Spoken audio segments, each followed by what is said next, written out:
دعا کو کبھی بھی رد نہیں کرتے، وہ آپ کی دعا کو قبول بھی کرتے ہیں، آپ کو خزانوں کا مالک بھی بناتے ہیں، لیکن آپ کے حق میں جو بہتر ہوتا ہے پہلے وہ فیصلہ فرماتے ہیں۔ جب کوئی بندہ سورہ کوثر پڑھتا ہے، اللہ تعالیٰ کا ذکر کرتا ہے، اللہ تعالیٰ کا لاڈلا ہو جاتا ہے، اللہ تعالیٰ اپنی وحدانیت کے طفیل رزق سے دولت سے مالا مال کر دیتے ہیں، اور سورہ کوثر کا یہ وظیفہ آپ کی تقدیر کو بدل کر رکھ دیتا ہے، نصیب کے بند تالے کھول کر رکھ دیتا ہے۔ ایسا معجزہ ہوگا کہ آپ اپنی کھلی آنکھوں سے دیکھ لیں گے کہ آج کس طرح سے اللہ رب العزت نے آپ کے گھر کو خوشحال کر دیا۔ سورہ کوثر کی تلاوت سماعت فرما لیں۔ اعوذ باللہ من الشیطان الرجیم، بسم اللہ الرحمن الرحیم، انا اعطیناک الکوثر فصل لربک وانحر ان شانئک هو الابتر۔ آپ سورہ کوثر کو ہاتھوں کی انگلی پر پڑھ لیں یا آپ تسبیح کے دانوں پر پڑھ لیں، آپ نے صرف 29 بار پڑھنی ہے۔ جب آپ 29 بار سورہ کوثر پڑھ لیں تو اس کا فائدہ کیا ہوگا، بتانے کا مقصد یہ ہوتا ہے کہ ایک تو یہ مستند اور خاص اعمال ہیں، جس طرح بتایا جائے ویسے ہی پڑھنا ہے، اس میں کوئی رد و بدل کرنے کی اجازت نہیں، اور دوسرا چھوٹے وظیفوں سے فائدہ یہ ہوتا ہے کہ آپ تھوڑا پڑھیں لیکن اچھے طریقے سے پڑھیں، یقین کامل سے پڑھیں۔ بعض اوقات بڑے بڑے وظیفوں سے انسان کا دھیان ہٹ جاتا ہے، اسے سمجھ نہیں آتی کہ اس کی توجہ بھی کھو جاتی ہے، اس لیے تھوڑا وظیفہ پڑھیں لیکن رب سے اتنا مانگیں کہ رب کی ذات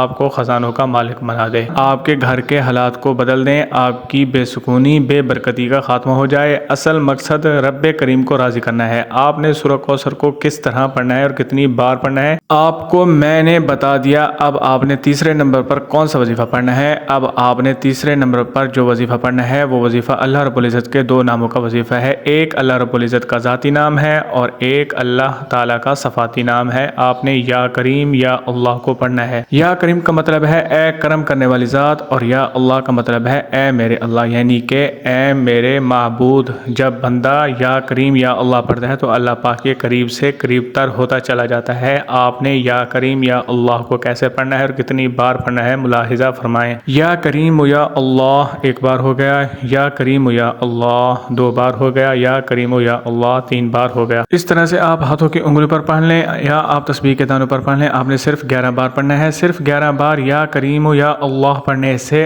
اگر ہماری زندگی پر اللہ پاک کی صرف ایک نظر کرم ہو جائے تو ہماری پوری زندگی کے لیے وہ نظر کرم کافی ہے۔ اگر آپ بھی اللہ پاک کی ایک نظر کرم چاہتے ہیں تو یہ چھوٹے چھوٹے 3 وظائف پڑھ لیں۔ پہلے نمبر پر آپ نے اللہ صمد کو 21 بار پڑھنا ہے، اس کے بعد دوسرے نمبر پر سورہ کوثر کو صرف 29 بار پڑھنا ہے، کتنا وقت لگ جائے گا؟ اس کے بعد پھر یا کریم یا اللہ کو 11 بار پڑھنا ہے۔ یہ اتنے چھوٹے چھوٹے وظیفے ہیں کہ آپ کے بمشکل 2 سے 3 منٹ لگیں گے اور آپ یہ وظیفہ مکمل کر لیں گے، اور جب آپ یہ تینوں اعمال بتائے گئے طریقے اور ترتیب سے پڑھ لیں تو آخر میں پھر 3 بار درود پاک پڑھ لیں جو آپ نے عمل کے شروع میں پڑھا تھا۔ اب آپ کا عمل مکمل ہو گیا۔ یہ وظیفہ مکمل ہوتے ساتھ ہی آپ نے دعا مانگنی ہے، اللہ تعالیٰ سے اپنے گناہوں کی بخشش مانگنی ہے، رو رو کر گر گرا کر اللہ تعالیٰ سے توبہ استغفار کرنی ہے۔ انشاءاللہ اس وظیفے کی برکت سے آپ کے سارے کبیرہ صغیرہ گناہ معاف ہو جائیں گے۔ یاد رکھیے گا، دعا ایسا خوبصورت عمل ہے جس میں مانگنے والا اپنی پریشانیاں اور مشکلات اللہ تعالیٰ کے حوالے کر دیتا ہے اور اللہ تعالیٰ اس کے جواب میں اپنی رحمتیں اور فضل مانگنے والے کی جھولی میں ڈال دیتے ہیں۔ دعا ہے کہ اللہ تعالیٰ آپ کو سدا شاد و آباد رکھے۔ دل سے دعا ہے کہ اللہ تعالیٰ آپ کو ایمان کامل، طویل عمر، خوشگوار، صحت مند، مطمئن اور پرسکون زندگی، کشادہ، بابرکت اور طب، رزق، حلال، عزت، شہرت، سکون، قلب، دین و دنیا اور آخرت میں عافیت عطا فرمائیں۔ خوش رہیں، آباد رہیں، آپ کو ہزاروں خوشیاں دیکھنا نصیب ہوں۔ اللہ آپ کو ذہنی اور قلبی سکون عطا فرمائیں۔ اللہ پاک مسلمانوں کی مدد فرمائیں، آمین یا رب العالمین۔ اللہ تعالیٰ سے دعا ہے کہ اللہ تعالیٰ میرے سنانا اور آپ کا سننا اپنی پاک بارگاہ الہی میں قبول و منظور فرمائیں، آمین۔ جو مانگا مقدر فرمائے، جو نہیں مانگ سکے بن مانگے عطا فرمائیں۔ اللہ تعالیٰ نیکی کی بات کو سننے، سمجھنے اور اس پر عمل کرنے کی طاقت اور توفیق مرحمت فرمائیں، آمین ثم آمین۔ دوستو، اگر آپ کو آج کی ویڈیو اچھی لگی ہے تو ویڈیو کو لائک، شیئر اور کمنٹ میں اپنی رائے کا اظہار ضرور کریں، اور اللہ تعالیٰ کے 99 ناموں میں سے کوئی ایک نام لکھ کر کمنٹ سیکشن میں ضرور شیئر کریں۔ اللہ تعالیٰ ہم سب کے حامی و ناصر ہوں، آمین۔ جزاک اللہ خیرہ۔